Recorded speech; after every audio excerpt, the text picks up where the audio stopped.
Hey guys, it is Julie here with TipRanks. In today's video, we're taking a look at two stocks that analysts think have some huge growth potential for the next year. So let's get into it.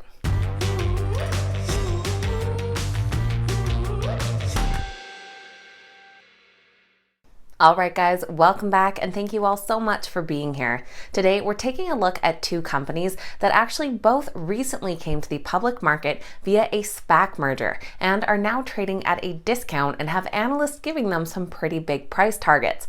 So we're going to take a look at these companies, what it is that they do, and what has analysts feeling so bullish about their stock's future. Just before we get into all of that, this is your friendly reminder that if you enjoy today's video, make sure you hit that thumbs up button and that you're subscribed to the channel as well so you can stay up to date with all of our latest videos.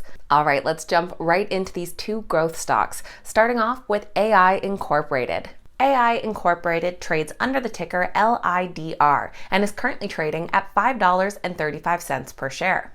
AI Incorporated produces LIDR technology, which is the radar eyes of self-driving cars. And of course, autonomous vehicles is a huge growing sector. AI is working on producing the next generation of LIDAR. AI overcomes the pitfalls of conventional LIDAR for vehicle autonomy, advanced driver assistance systems, and robotic vision applications with a uniquely intelligent approach called IDAR, or Intelligent Detection and Ranging. This intelligence is enabled by their patented bistatic architecture, which keeps the transmit and receive channels separate, allowing IDAR to optimize for both. As each laser pulse is transmitted, the receiver is told where and when to look for its return, enabling deterministic artificial intelligence to be introduced into the sensing process at the point of acquisition. Ultimately, this establishes the IDAR platform as adaptive, allowing it to focus on what matters most in a vehicle's surroundings. IDAR collects 4 to 8 times the information of conventional fixed pattern LIDAR while reducing power consumption 5 to 10 times. It does this by decreasing how much irrelevant data is conveyed to the motion planning system, and in many cases this is by more than 90%. The IDAR platform can be broken down into 4 simple levels, each designed to meet the needs of specific use cases or applications in mobility, ADAS, trucking, transit, construction, rail, intelligent traffic systems, aerospace, and beyond. AI just became publicly traded in August following their SPAC merger. In September, they announced a milestone of having 100 patents filed in 10 different countries. These filings will help protect their investment in their sensor systems. The company's first earnings report as a publicly traded company will be coming out soon, this week on November 11th. Already weighing in on the stock is 5-star analyst Suji De Silva from Roth Capital. He says that the LIDAR stock is a next-generation sensing and perception LIDAR platform company that targets assisted driving autonomous vehicles and adjacent markets with the company's proprietary IDAR platform. We expect LIDAR's advanced IDAR platform to gain traction in higher-order auto models, which emphasize more sophisticated highway driving safety. We believe a major advantage of LIDAR's business model is use of a high-margin licensing, royalty-based revenue model with potential for gross margins of over 80% at scale. He is one of just 2 analysts that currently have a rating on the stock. We'll see if after this next earnings report it grabs the attention of a few more. But in the meantime, right now, both ratings come in with a buy. Their average price target for the stock comes in at $14.15 per share. That would be an upside potential of 171% from current prices. And both are fairly similar in price target at $14 and $15. For the second company today, we're moving over to the robotics world with Sarcos Technology and Robotics. Trading under the ticker STRC, their stock is currently priced at $6.72 per share. Sarcos is working to create the next generation of industrial robotics. These will be robotics for tasks that can't be automated, combining human intelligence, instinct, and judgment with machine strength, endurance, and precision. Their goal is to multiply worker productivity and reduce employee injuries with robots that augment rather than replace humans for jobs that cannot be automated. Worker shortage, injury, and fatigue are their key drivers of opportunity.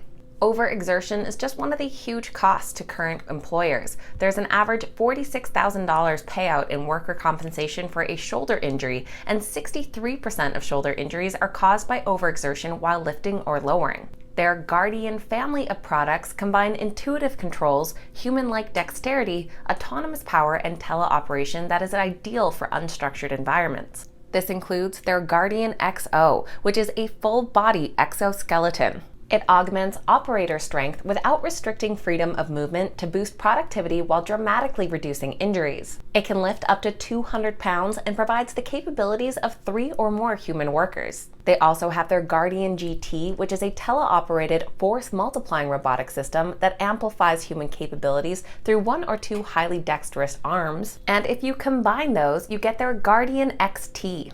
This is a smaller, dexterous mobile robot capable of operating in tight conditions, such as cherry picker lift buckets and conducting precision work in dangerous locations, all while the human operator remains out of harm's way yet close enough for remote control. Sarcos is also new to the market, completing their SPAC merger back in September, and they also have their first quarterly earnings report as a publicly traded company coming up soon. In fact, it'll be on tomorrow, November 9th.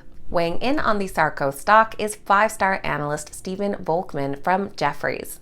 He says that the company has estimated that the addressable market for their robotic solutions is roughly $147 billion, which includes jobs identified under Bureau of Labor Statistics definitions that could benefit from Sarcos applications. Assuming a 10% penetration of these jobs would equate to roughly 16 million jobs for a total service obtainable market of $15 billion.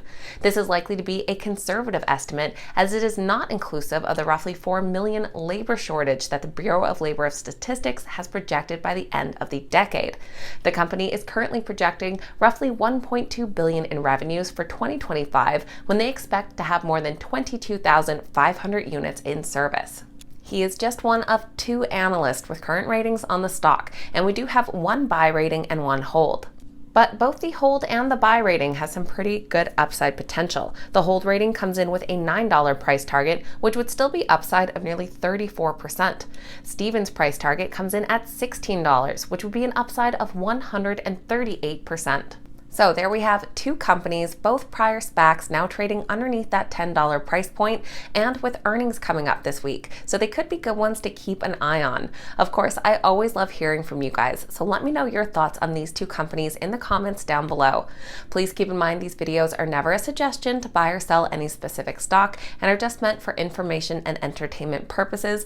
Please make sure you're always doing your own research and due diligence before making any investment decisions. If you made it to the end of today's video, make sure you hit that thumbs up button and that you're subscribed to the channel as well. Thank you guys so much for watching. I hope you have a fantastic day, and I'll see you back here next time.